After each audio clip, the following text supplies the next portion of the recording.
ஒரு பையன் அவன் ஜெயில இருக்கான்க்கா. அவன் ஜெயில இருக்கான்.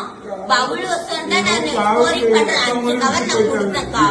5 கவர் கொடுத்து நான் தான் ரிமாண்ட் ஆனேன். இப்போ இந்த பொண்ணு பேசுனத நீங்க பாத்திருப்பீங்க. இந்த பொண்ணுக்கு வெறும் 16 வயசு தான் ஆகுது. இந்த பொண்ணுக்கு எவனோ கஞ்சா பழக்கத்தையும் சொல்லி கொடுத்து அந்த கஞ்சாவே விக்க வச்சிருக்கானுங்க. வெறும் 16 வயசு ஸ்கூல் படிக்கிற பொண்ணு. அந்த பொண்ணு கஞ்சா வித்திருக்கு. இப்போ அந்த பொண்ணு பேசும்போது கூட கஞ்சா போதையில தான் பேசுதுன்னு நினைக்கிறேன். இந்த பொண்ணு ஆல்ரெடி ஃபர்ஸ்டே ஒரு கஞ்சா கேஸ்ல மாட்டி இருக்கு. இது 2வது தடவை மாட்டி இருக்கு.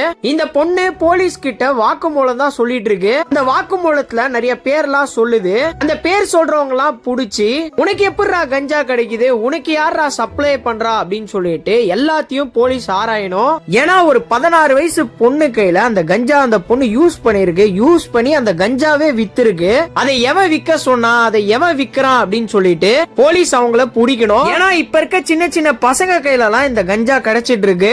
கவர்மெண்ட் இத கொஞ்சம் சீரியஸா எடுத்து ஏதாச்சும் ஒரு ஸ்டெப் எடுக்கணும். நீங்க இத பத்தி என்ன நினைக்கிறீங்க அப்படின்னு சொல்லிட்டு உங்களுடைய கமெண்ட்ல சொல்லுங்க. இந்த வீடியோவை முடிஞ்ச அளவுக்கு நிறைய பேருக்கு ஷேர் பண்ணி விடுங்க.